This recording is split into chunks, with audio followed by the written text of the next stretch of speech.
Most guitar players get trapped in one tiny area of the neck. They learn a scale shape, maybe two, but the second they try to move outside of it, everything falls apart. So in this lesson, I'm going to show you a ridiculously simple 4-note trick that lets you move across the neck without memorizing a bunch of complicated patterns. And by the end of this video, you'll be able to connect multiple positions together and actually sound musical doing it. So here's what usually happens. Most players will learn a pentatonic box like this. And just so you know, there's nothing wrong with that. But eventually, over time, it'll start feeling like a cage, like you're just trapped within that pattern and you don't really know what to do outside of it when you want to solo. You know where the notes are, but you don't know how to move outside of them, so your solo stays stuck in one position. Today we're going to fix that with one tiny little shape, and it starts right here. We're in A minor, and it's going to start on the 3rd fret of the low E string, and then the 5th fret, and then the 3rd fret and 5th fret on the A string. Those are our 4 notes in this tiny little shape here. And that's it, just those 4 notes. Now here's the cool part. Instead of thinking scale box, I want you to think anchor point. I want this to essentially become your home base. Now watch this. If I take my first finger to the very start of this little anchor point here, right? And I move it down 2 strings, 1, 2, and then up 2 frets, 1, 2, and I play that exact same shape that I just played. We've now brought that anchor point up an octave. So we started here, right? And then starting from that first note, going down 2 strings, up 2 frets. Same shape, right? Now we're in the 5th and 7th frets of the D and G strings. Now we have that exact same shape, right? Or that exact same anchor point in 2 octaves.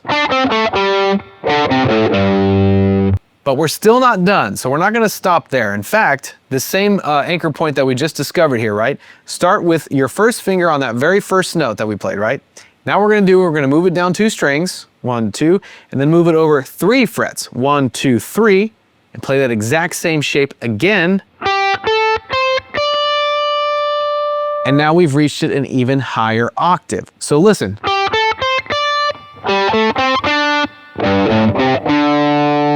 You can hear that the actual notes are the same, but they're in 3 different octaves. And I like to call this the 3-for-1 octave system, right? So we're getting 3 octaves with just this one little shape, this one anchor point.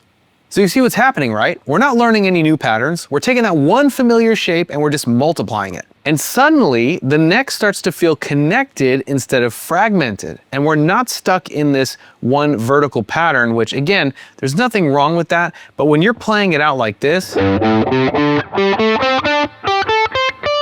you're covering more ground on your fretboard and you're way less likely to get caught noodling, right? This is very much a noodle-proof system, so you're not just gonna sit there and walk mechanically up and down the pattern. It's a lot harder to do that when they're spread out like this. And what that's gonna force you to do is to make every note count, and we'll get into that in a second. But first, what we're actually gonna do is we're gonna add a 5th note. We're gonna make it sound even more musical and connect these 3 anchor points even better. So check this out. Going back to the very first one here, starting on the 3rd fret on the low E string. Once we're here, once we've reached that 4th note, we're now going to take that note and we're going to slide up 2 frets on the same string. So from the 5th fret of the A string, we're going to go sliding right on up to the 7th fret for our 5th note. Now remember, if we wanted to find the same exact shape, right? Start with that first note, down 2 strings, up 2 frets, and then we have that next octave of the box, right? That next middle octave. Now we do the same thing. We add that 5th note, which will slide from the 7th fret of the G string up to the 9th fret. And again, we're gonna add this 5th note to our 3rd octave box. To find it, remember, first finger on that first note, down 2 strings, and this time up 3 frets, 1, 2, 3. To the 8th and 10th frets, right, on the B and high E string. And then on the 10th fret of the high E string, we slide up to the 12th fret. And by sliding up to it, not only does it make it sound more musical, but it allows you to really connect all 5 of those notes together, because that note is just kind of out there by itself. So when we slide up to it, it makes it sound like a musical phrase, and we're connecting all 5 notes. So now we have these 5 notes in this single shape, right, spread across these 3 octaves.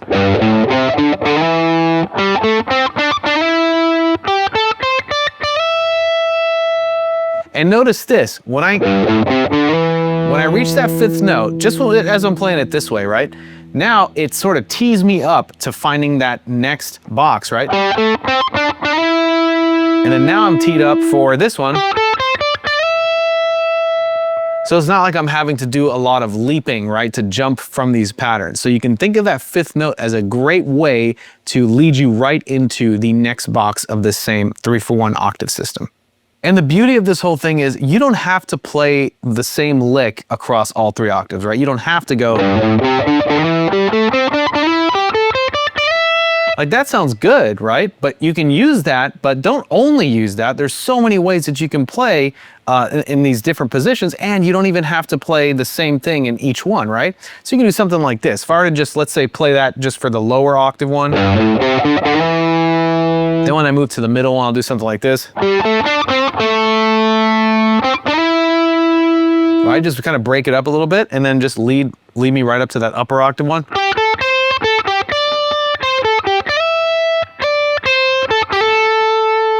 Right, so you can just let those little slides, right, like I said, lead you into the next box, so that way you're just kind of smoothly moving between those different spots on the neck, but you don't have to like execute the lick the same way. And with that, you can actually get an infinite number of licks just by using this simple shape across those 3 octaves.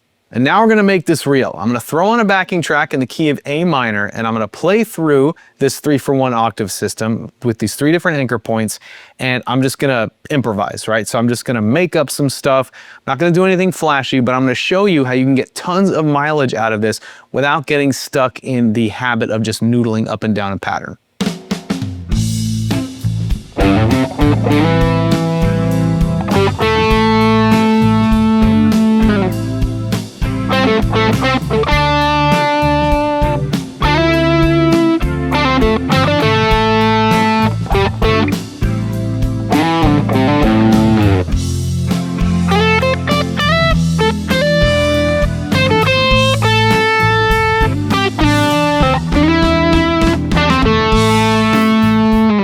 So in that little demonstration, what I was going for was showing you what it looks like to actually use what we just learned in a musical context. And it's one of those things where, you know, if someone was listening to you play that, like what I just did, and they didn't know that you're just using one shape across 3 patterns, right? You're using this very smart way of getting tons of mileage out of a really simple shape. They weren't thinking like that. They were just like, ooh, that sounded cool what you were playing, right? Because at the end of the day, that's what it's all about. We just want to be able to play. And there's ways that you can actually play and enjoy playing guitar using very simple little patterns just like that. So I wanted to show you this so that you can now empower yourself in being able to play, and it doesn't have to be anything flashy or technical or anything like that, right? You can just sit there and play all day long over an A minor backing track and just find different ways to get mileage out of each of those positions. Play different licks in each octave, right? Find different ways to jump between them. And again, take it slow, because you don't need all that pressure on yourself. All you have to do is just get comfortable moving between these patterns together, and you may be amazed at some of the licks that you come up with. So when you practice this over a backing track, I want you to just limit yourself to just this layout, this 3-for-1 octave system that we had gone over. It's gonna force you to think musically instead of just running scales. And by the way, if you're getting value out of this lesson, do me a favor, hit that like button and consider subscribing to our channel if you haven't already. And now what we're gonna do is we're gonna have a little fun. We're gonna have an interactive jam. I'm gonna throw that backing track back on. I'm gonna be using exactly what we just talked about. I want you to do the same. And I'll go ahead and play a phrase, and then you play a phrase, and we'll just kind of go back and forth. And as we're doing it, I'll just kind of give you, different tips and pointers and stuff and things to keep in mind, because I want this to all build the habit of, like, for when next time you're improvising and you're practicing this kind of stuff, you'll have a much better idea of what to do to sound musical. All right, here we go. I'll kick it off. We'll do a little call and response kind of thing. I'm gonna start in the low octave here.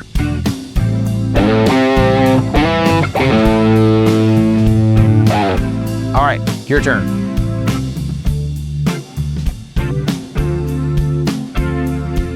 All right, here I come. I'm gonna hit the middle octave here.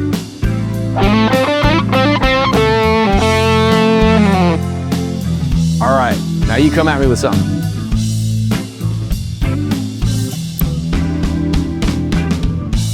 All right, here we go. I'm gonna hit that high octave now.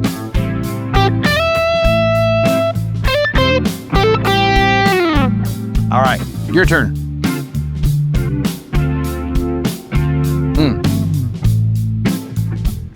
There you go. Remember, keep it simple, right? Pick whatever octave you want.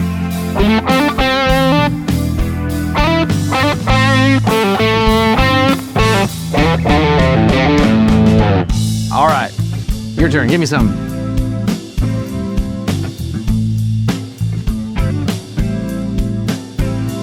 Right on. All right, coming in hot.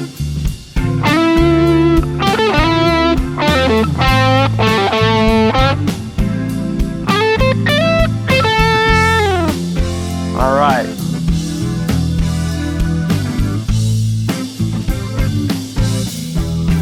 Nice, nice. I'm gonna let you keep going for a little bit.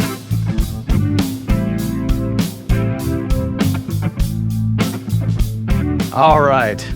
See, at the end of the day, that's what this is all about. Taking what you learn in a lesson like this and applying it, right? Especially applying it in real time. And if you want to revisit this jam that we just had, the beauty of these kind of videos is you can just rewind and rewatch as much of it as you want or need to till you get it down. And one big secret of great solos is that they don't come from just knowing more shapes. They come from connecting simple ideas really, really well. Now today we had some fun in the key of A minor, but what if I told you that there's a simple cheat sheet that'll show you how to solo in all the keys, minor and major? Well, then you're gonna want this free guide that I put together just for you. This is a bonus lesson on how to instantly solo in any key without getting lost on the neck. You're gonna learn how to find every key on your fretboard just by using one string. Then you're gonna learn how to solo in all of those keys in both major and minor. It's pretty sweet. And it's 100% free. All you gotta do is click the link here to grab your copy, or if you're watching this on TV, scan the QR code or check the link that I left for you in the description box. Because at the end of the day, the goal isn't just to memorize the neck, it's to finally feel free when you're playing it.